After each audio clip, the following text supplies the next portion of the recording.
Hey, how are you? It's me, Boom Boom.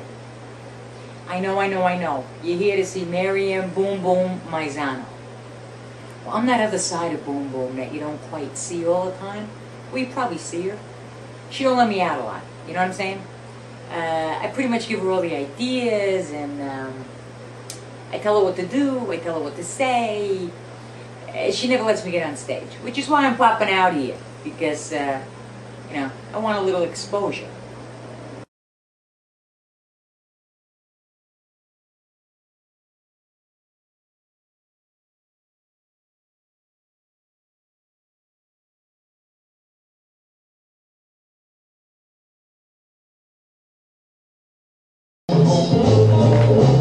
Gonna shoot you right down and off of your feet.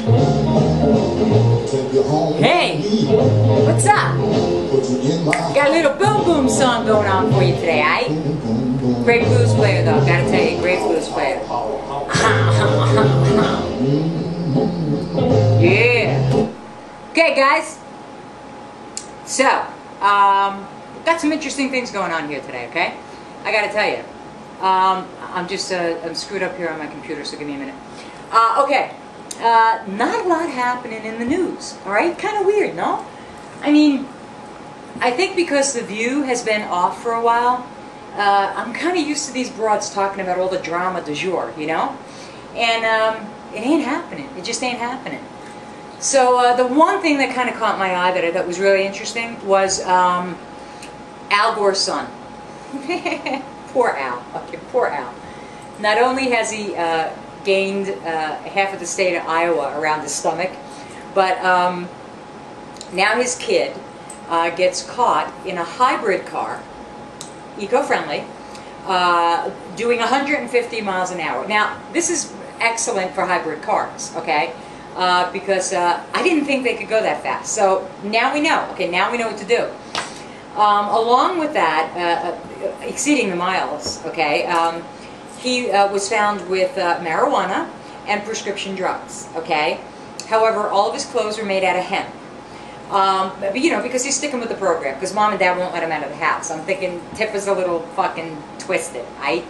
So, anyhow, he gets caught, and if you notice, they really haven't been saying much about little Gore Jr., okay? So I'm sure mom and dad are having a big old problem with him. So that was the only thing that I found intriguing. The other thing that kind of just caught my eye was that Bush is slamming the Clintons because he's pardoning Scooter Libby. Who gives a shit, okay? All these people are criminals, all right? Just find the one fucking criminal that's going to do something good for you. That's all I'm saying, all right? Everybody's done bad shit, okay? From the time when FDR was around, okay? I mean, you know, he was banging his girlfriend in a goddamn wheelchair. I'm thinking that's how handicapped parking got started, alright? So who gives a shit? You want to be a nasty rat bastard? Fine. Be a nasty rat bastard for the country and take care of us. That might be a good thing. Who cares?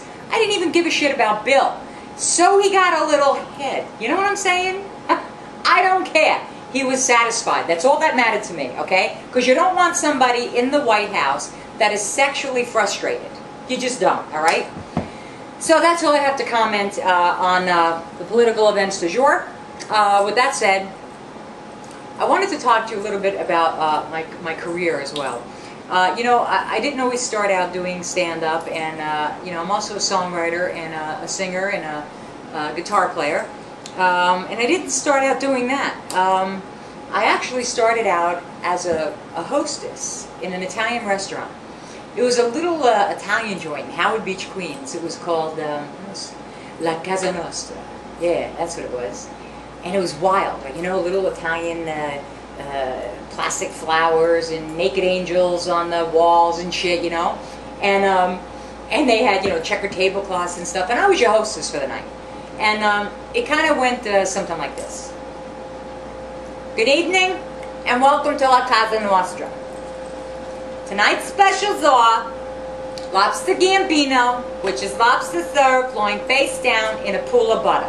Or there's veal castellano, which is named after my Uncle Paulie, God rest his soul, which is veal that has been hacked and mutilated and strewn on a bed of wild greens that resembles the Meadowlands. So what do you fucking want? So that was my big claim to fame as a waitress, hostess. I never really did well there, so I kind of left. Now the funny thing is that I've been noticing a lot of different comparisons from when I was a child to today's day and age, you know.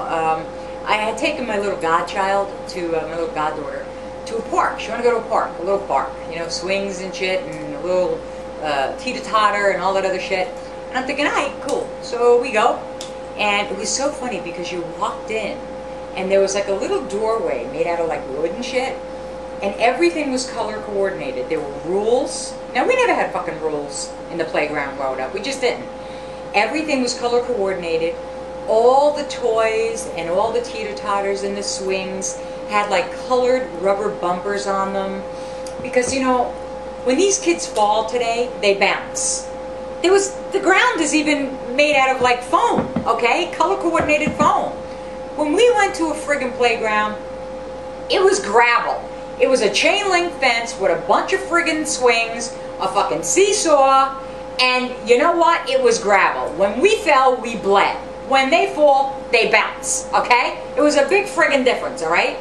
And if you want to talk about games, forget it. What kind of games did we have? We had nothing. We had little... I remember having Thumbelina. Remember that doll? You turned the knob in the back and it laid down and it was like a fucking contortionist or some shit, right? I had Thumbelina. I was a little bit of a tomboy, so I also had like the bag of green soldiers. Remember them? There were 500 soldiers in a bag. What a friggin' deal. They were like this big, okay? You know, there was like bayonet guy, okay? It was wild. There was guy at attention, all right? And you played with this shit all day long. And then we got a little innovative when we had Etch-a-Sketch, which was wild. It was like our kind of computer game, okay? We would sit down. I remember sitting on that couch with them two freaking knobs, and everything was just right angles, right? It took me a fucking hour and a half to make a house, right? And there I was, so excited. By the time I ran to the kitchen to show my mother, the fucking thing erased. Yeah, so this was loads of fun, okay? But I remembered in the backyard of our house, of course, you know, being a guinea, we had one of them big old statues of the Blessed Mother. You know, the oval ones, right? With the flowers and the candles and shit.